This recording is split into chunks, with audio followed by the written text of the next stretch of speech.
వచ్చినాయి అని ఆయననే ఒప్పుకుంటాడు. మరి అంత చేతగానప్పుడు మళ్ళీ పాకులాడడం దేనికి ఆయన అన్నది ఒక ప్రశ్న ఇక్కడ తలెత్తుతుంది. రెండవది, చట్టం అన్నది అందరికీ సమానంగా ఉండాలని అనుకుంటాం, కానీ ప్రస్తుతం తెలంగాణలో కానీ నాకైతే తెలంగాణలో ఎస్పెషల్ గా చట్టం కొంతమందికి చుట్టమైపోతుంది. అది డబ్బు, ఆ అధికారం, ఇవన్నీ కూడా. ఈయన అధికారం లేకపోయినా కూడా చట్టాన్ని ఆయన ధిక్కరిస్తున్నాడంటే మనం అక్కడ ఆలోచించాల్సిన విషయం కొంత ఉంది. ఇది ఏం చూసుకొని ఆయన ఇంత ప్రజలను తెలంగాణ ప్రజలను అవమానించినట్టే. అసలు ఆయన కొడుకును పిలిచిండ్రు, ఆయన అల్లుని పిలిచిండ్రు, ఆయన చిన్న కొడుకును కూడా పిలిచిండ్రు. వాళ్ళు ఏదో పోయిండ్రు. ఉల్టా ఇప్పుడు ఈ ప్రజలకు ఎట్లాంటి ఒక అభిప్రాయం కలిగిందంటే, కేటీఆర్ గారు అయితే కనీసం ఆయనకు విలువ అన్నది ప్రజలకు విలువిస్తున్నాడు ఆయన.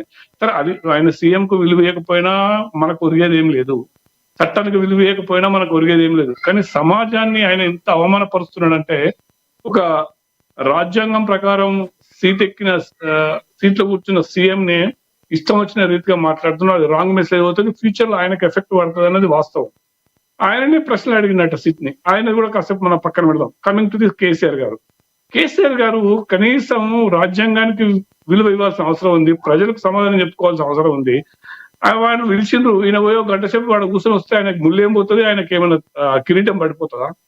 ఇది సామాన్యుడు అనుకుంటున్నాడు. నా ఒక్కరిది కాదు, ఎవరిది కాదు. ఆయనకు ఉండొచ్చు, నిజంగా ఆయనకు శరీరకంగా కొంచెం సహకరిస్తలేదు కావచ్చు. మరి అప్పుడు అట్లాంటప్పుడు నీకు రాజకీయాలు ఎందుకు? సపరేట్ కూర్చోవాలి కదా, మూల కూర్చో. సలహాలు ఇవ్వాలి కన్నా. చట్టం పిలిచినప్పుడు పోయి మాట్లాడి వచ్చేసేసి నీ లోపల ఏమేమి ఉన్నాయో అవన్నీ వాళ్ళకు సమాధానం చెప్పేసి అయిపోతుంది. నువ్వు ఏమేమి చేసినావు, ఎన్ని కథలు చేసినావు అన్నది వాళ్ళు ఏం అడిగిరో వాళ్ళకి సమాధానం చెప్పేసేస్తే నీకు ప్రజలు మంచి విలువిస్తారు. అట్లాంటప్పుడు విలువీయకుండా నాకు 65 ఏళ్ళు దాటినాయి, నాకు చేతనైతే లేదు, నేను ఇప్పుడు రాలేను అని ఒక పాయింట్. రెండోది, నాకు ఎలక్షన్స్ ఉన్నాయి, నేను ఇప్పుడు రాలేను ఇంకొకటి. ఇప్పుడు ఒక సామాన్యుడు అట్లా అంటే ఊకుంటారు వాళ్ళు? పోలీసు వాళ్ళు వచ్చి కొట్టుకుంటూ గుంజుకోపోరా? సో ఇది దీన్ని బట్టి అర్థమవుతుంది ఏంటంటే, ప్రజలకు మెజారిటీ ఆఫ్ ది పీపుల్ అందరూ బయటకు వచ్చి ఎవరు చెప్పుకోవట్లేదు. కానీ ఇక్కడ చెప్తున్న విషయం ఏంటంటే, ఇది రాంగ్ మెసేజ్ వెళ్తుంది, ఆయనకు బాగా నష్టం కలుగుతుంది. ఆయన నష్టం కలిగినా పర్లేదు అనుకుంటే ఓకే, నో ప్రాబ్లం. అది మనం ఎవరేమేం చేయలేము. ఎవరెంత మంది వివరించినా ఎవరేం చేయలేము, ఎవరేం చేసినా కూడా ఎవరితోనే. కానీ ఆయన తప్పించుకోవడం మాత్రము డెఫినెట్ గా ప్రజల లోపల అనుమానం అయితే ఇంకా కలుగుతుంది. అది నేను పిలిచిన వాళ్ళు ఇవ్వచ్చు, సిటీ వాళ్ళే నీకు అవకాశం ఇస్తున్నారు ఇక్కడ మాట అక్కడ. కానీ ఆయన ఏదైనా కూడా ఇలాంటి ఒంటెద్దు పోకడలు పోవడం సమాజంలో మంచిది కాదనేది నా అభిప్రాయం. ఇంకా ఎవరు ఏమేమి సపోర్ట్ చేసుకున్నా కూడా మనకేం పెద్దగా అది ఒరిగేదైతే లేదు. మిత్రుడేమో అంటున్నాడు, ఆయన అబ్జెక్షన్ చేస్తున్నాడు. అడగండి రాజమౌళి గారిని. ఒకటే రాజమౌళి గారు, కేసీఆర్ గారు వయసు రీత్యా ఇబ్బంది పడవచ్చు, కానీ వయసు అయిపోతే ఇంటికాడ కూర్చునే స్థితిలో ఏం లేడు ఆయన. ఖచ్చితంగా మళ్ళీ తిరిగి పుంజుకుంటాడు, బౌన్స్ బ్యాక్ అతను పోరాటం చేస్తారు, దాంట్లో తప్పలేదు. కానీ ఇందులో మనం గమనించాల్సింది ఏంటంటే, ప్రతిపక్షం కుట్రపూరితంగా కావాలి అవమానపరిచే విధంగా నువ్వు నోటీస్ ఇచ్చి వచ్చేసి విచారణ చేస్తా అనేది కొంచెం పొరపాటు. అది మనం కూడా ఊర్లలో ఉంటాం, పోలీస్ స్టేషన్ మన సంబంధం లేకుండా పోలీస్ స్టేషన్ రాను వాడిని పిలిచి మన నాకు అవమానపరిచే అధికారి ప్రయత్నం చేస్తే మన ఎగ్జిస్టెన్స్ కి ఇబ్బంది అవుతుంది కదా ఊర్లలో కూడా. కావాలని ఇప్పుడు పోలీస్ యంత్రాంగం అదే పని చేస్తుంది కాంగ్రెస్ పార్టీ.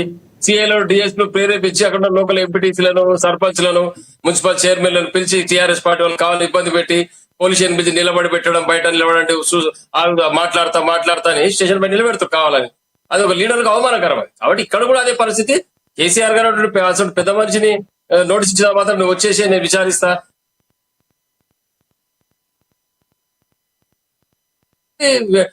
ఇరవై క్షేత్రానికి రమ్మంటారు కేసీఆర్ వాళ్ళు, తప్పే ఉంది. అధికారులు పోవచ్చు కదా, ఏమున్నది, ఆ నేరస్తులు కాదు కదా, ఇది అడగడానికి పిలుస్తా ఉన్నారు, మీరు కూడా అన్నారు కదా. కాబట్టి దాంట్లో ఎలాంటి పొరపాటు లేదు మేము భావిస్తున్నాం. అమ్మోహన్ గారు, మీరు అట్లా వెనకేసుక రావద్దు. ఎందుకంటే మీరు ఎదుగుతున్న నాయకుడు కుట్రపూరితము అది ఇది అంటే డెఫినెట్ గా వాళ్ళకి అధికారం ఉంది కాబట్టి వాళ్ళు మీ వాళ్ళు కుట్రపూరితంగా చేయలేదు. ఆయన బిడ్డ పెళ్లి అవుతుంటే గొరగొర గుంజుకపోలేదా తలుపులని వరగొట్టి, అదే రేవంత్ రెడ్డిని. సో ఇది అన్ని ఎవరు అధికారం ఉంటే వాళ్ళు అట్లనే చేస్తారు. కానీ మీ నాయకుడికి ఒక్కరికే కుట్ర జరుగుతుంది అనుకోవద్దు. మీ నాయకుడు కూడా కుట్రలు చేసిండు. కోదండరామని తలుపులు పడగొట్టి రాత్రి గుంజుకపోలేదా? అది కుట్ర అనరా? ఏమంటారు చెప్పండి. మనము మన దగ్గర తప్పు పెట్టుకుని ఎదుటి వ్యక్తులకు మనం నీతులు చెప్పొద్దు. అంటే నేను మిమ్మల్ని అనడం లేదు, వాళ్ళ సంగతి చెప్తున్నా. వాళ్ళు చేస్తేనేమో మంచిది, వేరే వాళ్ళు చేస్తే కుట్రనా? సో ఇవి కాదు అక్కడ. రెండో పాయింట్ చెప్తా, అది దాని మీద డిస్కషన్ వద్దు. రెండో పాయింట్ మీరు ఏమన్నారంటే పోలీస్ స్టేషన్ పిలిచి నాయకుల్ని ఎంపీటీసీలను జెడ్పీటీసీలు కూర్చుని పెడతారంటే వాళ్ళని డెఫినెట్ గా పిలుస్తారు పోలీస్ స్టేషన్ అవసరం ఉన్నప్పుడు. కానీ వాళ్ళకు కొంతమంది తొత్తులు ఉన్నారు, పోలీస్ ఆఫీసర్లు కూడా వాళ్ళకు చెంచలు కొట్టుకుంటా వాళ్ళని తొందరగా పంపించను. అదే నువ్వు సామాన్య నువ్వు నేను అనుకున్నా కాసేపు, ఇప్పుడు నేను నా మీద అలిగేషన్ వచ్చింది, వాడు ఫోన్ చేసి 4 సార్లు సతాయిస్తాడు, నువ్వు రా రా అని, రాకపోతే వచ్చి గుంజుకపోతున్నాడు అంటే సామాన్యులకు ఒక న్యాయం వాళ్ళకు ఒక న్యాయమా?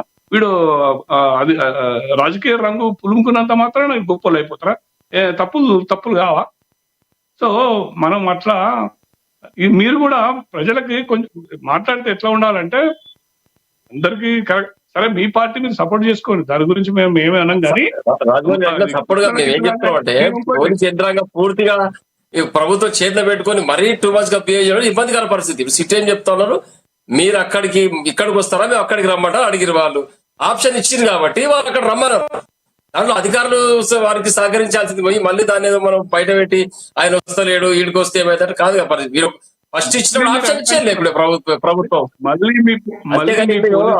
కేసీఆర్ గారు ఎవరు అవమానపరిచారు, చట్టానికి లోబడే పనిచేస్తారు, తెలంగాణ ప్రాంత ప్రజలపైన అమితమైన ప్రేమ ఉంది, అందులో ఎక్కడ కూడా వారు డివియేషన్ లేదు, ఎవరిని అవమానపరిచారు రాజ్యాంగానికి లోబడే పనిచేస్తారు వారు, అందులో ఎలాంటి డౌట్ లేదు.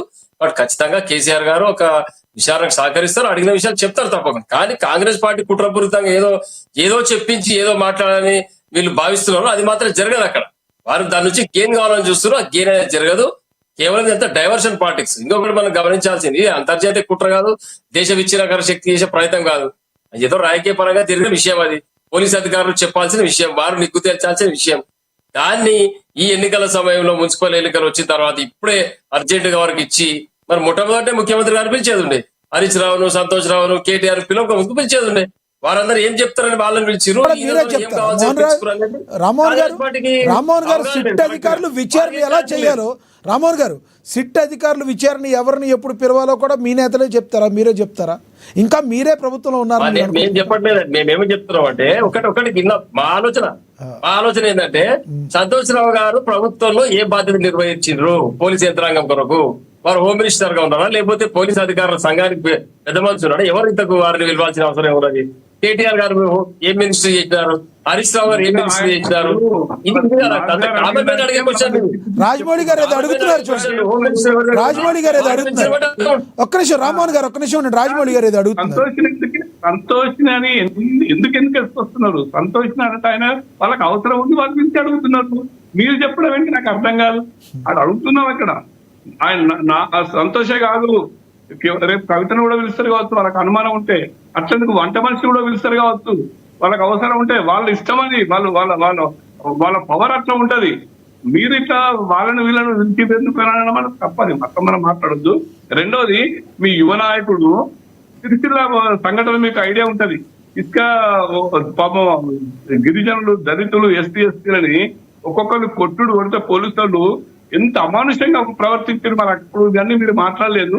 అది అసలు ఆ కేసు తెలుసా మీకు? వాళ్ళు నడవలేని పరిస్థితిలో నిలబడితే జడ్జి వాళ్ళని అడిగిండు, అయ్యా ఎందుకంటున్నారంటే అప్పుడు వాళ్ళు నోరు చెప్పారు, సార్ మమ్మల్ని పోలీసు వాళ్ళు ఇసుక లారీలు పోతున్నాయని మేము ఎదురు తిరిగినందుకే మమ్మల్ని విపరీతంగా కొట్టిర్రు, ఒక్కొక్కరికి పాపం మగతనం లేకుండా కూడా కొట్టిన దాఖలాలు ఉన్నాయి. మీరు అట్లా చేస్తేనేమో కుట్ర కాదు, అన్ని సవ్యంగా జరుగుతాయి, చట్టం తన పని తను చేసుకుపోతుంది. ఇవాళ కేవలం కేసీఆర్ గారిని పిలిచినందుకు ఇంత రాద్ధాంతం చేస్తున్నారు. ఇంకా అంటే నేను మిమ్మల్ని అందరూ అట్లనే ఉన్నారు, ఏదంటే ఇంత పొడుగు దొరుకుతున్నారు, ఇంత పొడుగు. చెప్పండి నాగ్ గారు. రామ్మోహన్ గారు ఏదో చెప్తున్నారు, చెప్పండి. చట్టానికి లోపల పని చేస్తారంటే కేసీఆర్ గారు, అందులో ఏదో డౌట్ లేదు.